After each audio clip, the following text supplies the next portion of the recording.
I heard about this term about 4 or 5 months ago when I was doing or maybe a year ago now that I think about it, when I was doing a panel event where I was a panelist and we were judges awarding money to college students and young entrepreneurs with ideas. And what I realized that they knew at 2021 that I didn't realize until it was 3031 is that it's better to go into life with an idea and start running the play than it is to think you have to have this perfect idea. And this is something that I've struggled with. I talk about it in my book. I have a copy of it here. Like right here is a minimally viable product, not for resale. This is the very first copy I ever got on my book. After I got this book, I still made edits and corrections after 18 months, which turned into this book, which is the current second edition already in 2 months. I found edits and corrections. And as now I'm going through the audio book, I'm still making additional edits and corrections. In the past, I would have allowed this. I did, not even I would have. I did allow this to stop me from pursuing what I wanted to pursue in life. So I started doing junk removal as the Clutter Busters back in 2009, a little bit of my origin story. January of 2009, I had got laid off 2 days before Christmas in 2008. I was a combat veteran, unemployable, uncoachable, unmanageable, right? My attitude was not where it needed to be.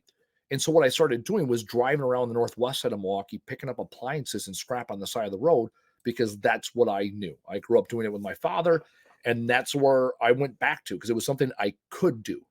And so I used that time to start driving around. And then I realized people would pay me to go into their houses and clean them out. And then over time, what ended up happening, I got a job, I got stability, I got creativity, or I got stability and a paycheck and all those things. And I got away from doing junk removal because I no longer have the need. And yet I would think about it constantly. And then I thought, okay, I need to get an education before I can start this company. And then I went out and got a bachelor's degree at Cardinal Stritch. And then I said, oh, I need the money. Okay. And then I went out and I worked for a few years and I saved up money and I bartended. I put all my money aside. And I thought, I mean, I need a business partner to do this. And then I waited till I got home from a deployment and I partnered with my brother Isaac and we got into business. And then I convinced myself I didn't know enough about marketing. So I joined a franchise. All the while, I had what was necessary to start with a minimally viable product. I had a van, I had a trailer, I had good work ethic, I knew how to do junk removal. And yet I habitually let this mindset prevent me from moving forward. And we see this identified throughout our lives, whether it's in our businesses or even our relationships, where we have this paralysis by analysis. And often we've heard this term. And so, what do you need to do to overcome that? And that's what I want to talk about today. Today and every day, it's about what can you do today. When I was in Guantanamo Bay, Cuba in 2014 and 2015, I was finishing up college and I started putting together a vision board, which I talk about in my book. And the vision board itself, I thought it was just this BS thing I had to do, right? I had to do for a class, not that I got to do it. And so I did it because I had to do it. And over time, I realized how important it was. I said, okay, I want to start a business. Well, there's all these digestible small chunks. Well, what can I do today? I can send an email. I can do some research. I can make some phone calls. These are all the things I can do. And those things are important because even when we do them poorly, it's better than not doing them at all. I talk about my book. I've gone through 5 or 6 rounds of edits, and I'm still finding grammatical errors within the text. If I waited until I had this perfect book that I was signed and sealed and I was happy with, and it said everything I wanted to say and nothing that I wouldn't have, it would never have gotten done. And that's the mindset I've had. And I see a lot of entrepreneurs, that's where they stop. And even in the personal side of things, right? It's like you want to ask out the girl, ask her out. You want to go to a concert, you got nobody to go with, buy one ticket and go. I often make that joke. I go to a lot of concerts by myself, and I've yet to go to a concert where I was the only person in attendance. Every time I've shown up to a concert, I found other people that were like-minded that had hobbies as me, and I made friends while I was there. And often I make more and better friends going to concerts by myself than I do when I go with somebody else. All because I have this mindset where I stop and say, okay, it doesn't have to be perfect. It has to be something. My mantra for life is DTFT. Do the fucking thing. You know what the thing is. I don't know. You know what the thing is. You know where you want to get to. And yet, what is stopping you from making that first step? This is the work. This is the opportunity for you, whether you're going to listen to podcasts or read books or get counseling or get therapy or do meditation or do yoga or talk to someone significant in your life. There's all these things you can do to get over that mental hurdle. Is it a subject matter expert within your field you can talk to and say, okay, this is what I want to do. This is where I'm at. What's the first step? You don't need the 743 plays to get from where you're at to where you're going. You need the next step. What is it you're willing to do? Because when you do that, you get what you want in life. And we've all done it. We all walked into kindergarten for the first time by ourselves. We all walked into high school. We all went on a date of some sort. We all asked someone to be our friend. We've done it. And then we get to this place, all of a sudden, the naivety of life, right? We get to be an adults. And then we stop moving forward. We stop putting forth the effort, that risk of losing or the risk of failing. And when you fail, to fail forward, learn something. Every time you fail, you get that much closer to your goal. And so my challenge to you, my challenge to you is, how do you do that? Figure this out. 10 minutes a day. What is it you can do 10 minutes a day that you didn't do yesterday? And when people say, "Oh, I'm too busy," okay, I challenge you. Go into your phone and see how much time every day you spend on social media.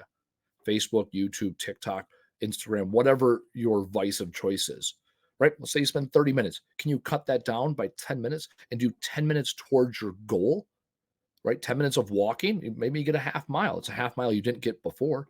I had dinner the other day with a good buddy of mine from my Vistage group. He talks about reading. He reads between 40 and 50 books a year. And I said, how do you do that? He said, well, I spend 1 hour reading every day at lunch.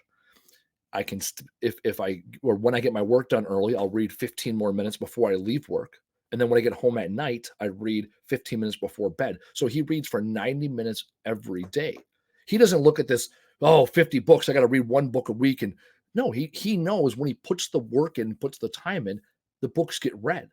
And then he takes that knowledge from those books and applies it to his life, which motivates him to then do even more reading. And what I've realized with myself recently, I started intermittent fasting like 8, 9 months ago.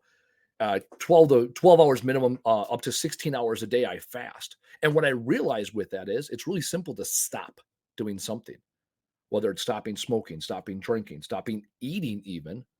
And once you condition yourself to stop doing it, you become more disciplined in other areas of life. It's this momentum. When you're chasing this dream and this goal, what else are you putting off? Are you putting off your health? Are you putting off your mental health? Are you putting off this business aspiration? Is there a person in your life that you've been meaning to call because you want to reconnect with them?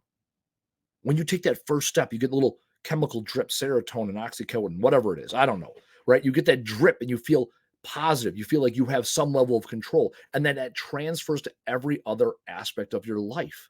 That's phase one. Phase two, talk about it, discuss it. Take the time to celebrate the victories of these minimally viable products. When I hear people say, "Hey, I'm working my full time job. I got the wife and kids, right? And I took on my first client, right?" And they'll say, "It's only one client, 1 hour a month." Well, okay. Well, that 1 hour a month is 12 hours a year. That's 12 hours a year that you didn't have yesterday. Take the time to celebrate every single victory. Green Bay Packers won yesterday against the hapless Chicago Bears. Shout out Green Bay Packers. And I was watching the post game, and several of the players said, "Hey, we had to get out there and execute, and we have to now." Jordan Love said this. We have to now celebrate this victory. And in football, you got to be good every week. And in life, you got to be good every day. Celebrate the victory. Take what you learned from it and then move on. So, step one, do something different. Step two, share it with somebody else. Step three is when you start to become the mastery. Teach others. I realize in my life, the more that I teach, the more that I learn, because I reinforce beliefs and ideals and behaviors that I know that have worked for me, which means I think it, I say it out loud, I hear myself say it, and I say, okay, do I really think this way? Do I really feel this way? Do I really act this way when the moments are right? And so for you, when you want to have this minimally viable product, when you want to achieve these goals, every step along the way, do those three things.